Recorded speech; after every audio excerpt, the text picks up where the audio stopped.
Malala Yousafzai, I call upon you to come forward and give your Nobel lecture.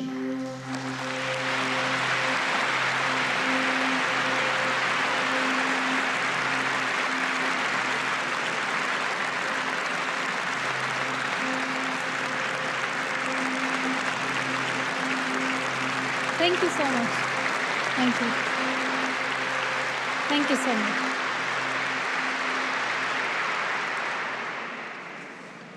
This award is not just for me. It is for those forgotten children who want education. It is for those frightened children who want peace. It is for those voiceless children who want change. I'm here to stand up for their rights, to raise their voice. It is not time to pity them. It is time to take action. So it becomes the last time that we see a child deprived of education.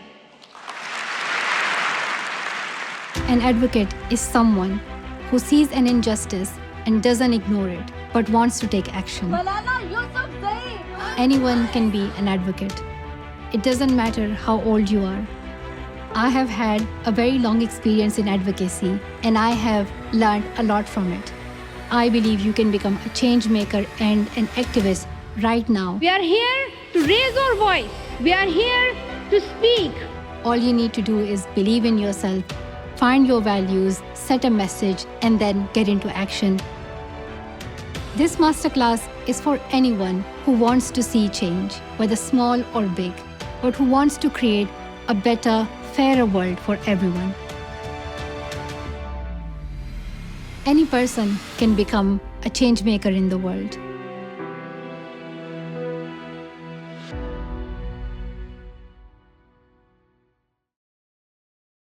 I was born in a valley in the north of Pakistan called the Swat Valley.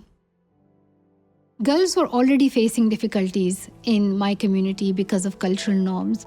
But then when Talibanization started, it took us centuries back because a girl's right to education was denied. And for me, it was a question about my future, my rights, my place in society. That is when I started my activism at age 10, and I realized that there was a bigger mission and purpose to fight for. And some journalists were reaching out to ask for a volunteer, a student who could share her daily blog. And I decided to talk to the BBC journalist every evening. Saturday, 3rd of January, I am afraid. I had a terrible dream yesterday with military helicopters and the Taliban. I had such dreams since the launch of the military operation in Swat. My mother made me breakfast and I went off to school. I was afraid because the Taliban had issued an edict banning all girls from attending schools.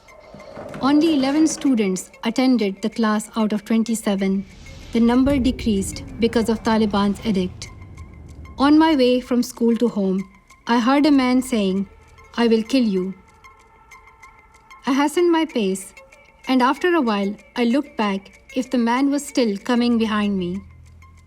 But to my utter relief, he was talking on his mobile and must have been threatening someone else over the phone.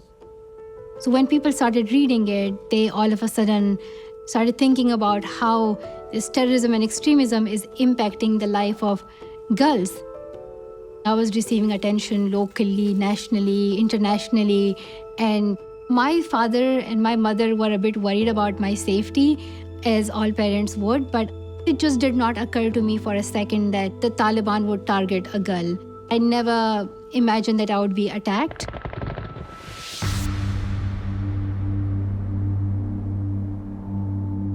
Malala Yousafzai was still sedated, as she has been since the Taliban bullet penetrated her skull.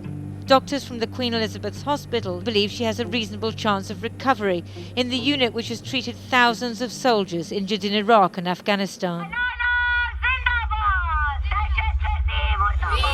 And hearing about the attack, people around the world were inspired by her courage.